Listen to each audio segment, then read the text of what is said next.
So autumn's setting in, the weather's getting colder, and now's a good time basically for us to harvest and prune our herbs. So we're doing that for two reasons. Obviously we want to dry some and use some over winter, but also it's going to help encourage the root growth over winter, ready for spring for it to sprout new growth. So yeah, let's crack on.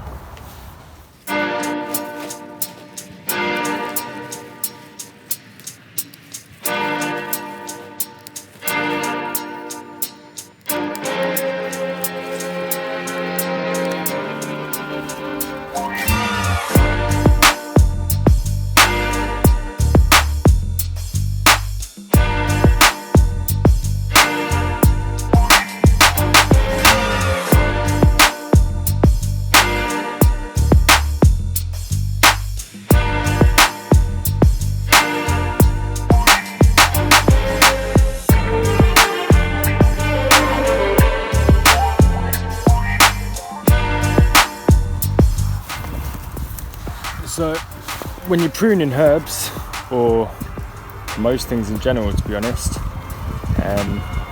you want to leave some of the existing growth on. So this, for example, we're going to cut just above the bottom growth. So that's going to keep encouraging it to grow. If you look on here, there's a lot of growth down the bottom here, so we can go a bit further down on there. But yeah, on average, you leave a third, take off 2/3, and that'll encourage it to keep growing, and also encourage new growth.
So we've been battling all year with pests on the brassicas.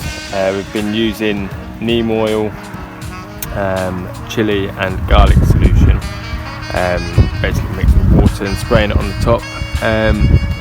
That helps kill off caterpillar eggs, and also deters the caterpillars from approaching the plant in the first place.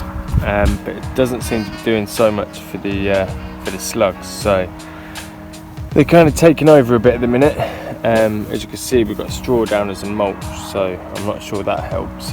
But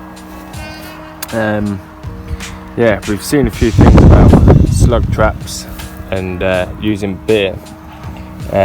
Apparently ale is best, but we've got some lager here, and we'll just see how that works, and we'll get some ale to try when we can. But basically, yeah, it's a sunken pot. Hopefully, apparently, the snails are attracted to the yeast in the beer.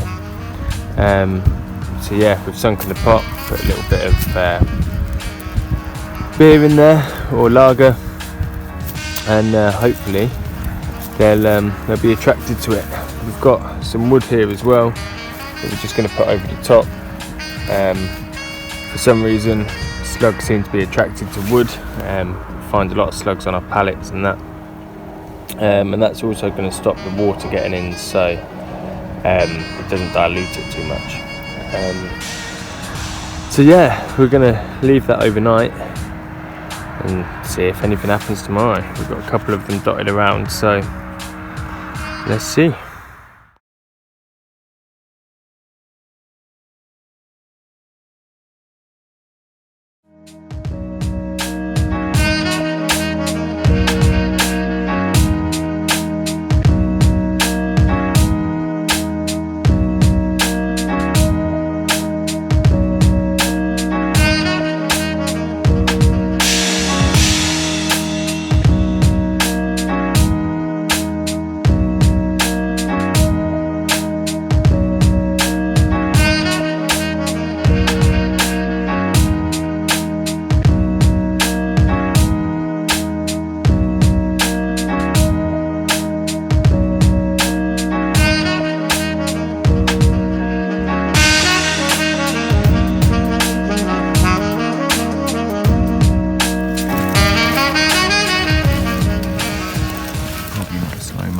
They're not the quickest creatures in the world anyway, though.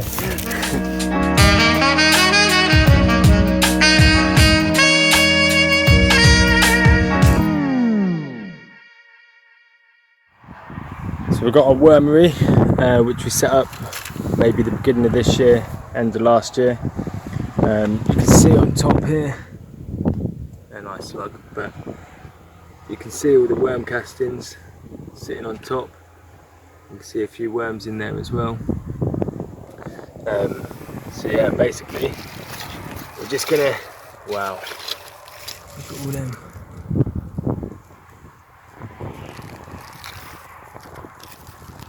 Everywhere. So yeah, basically we're just going to maybe take half of the stuff out of the bath along with all the worms and transfer it over to the bigger one. But as you can see when you dig down, they're everywhere, look. So yeah, worm abundance.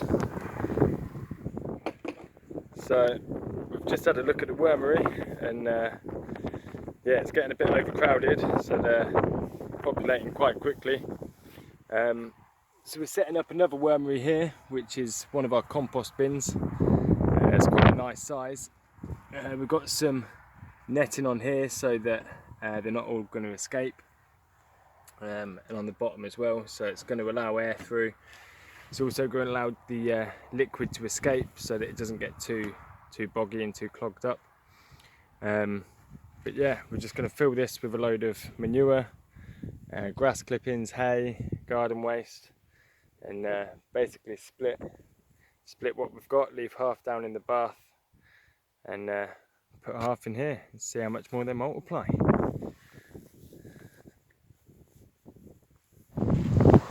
So we've filled our new wormery up with manure, some garden waste, some old straw. Yeah, basically going to take out a good half of this and transfer it over to the other compost bin, the new one.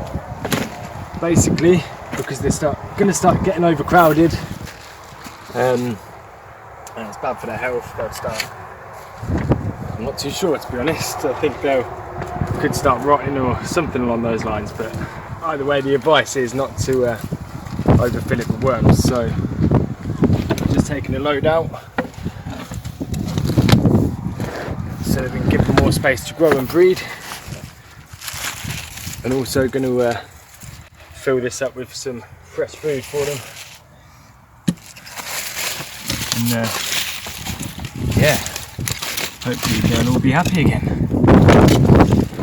Hopefully you can hear because of the wind, but as I say, we've filled up our new compost bin and we've added the worms.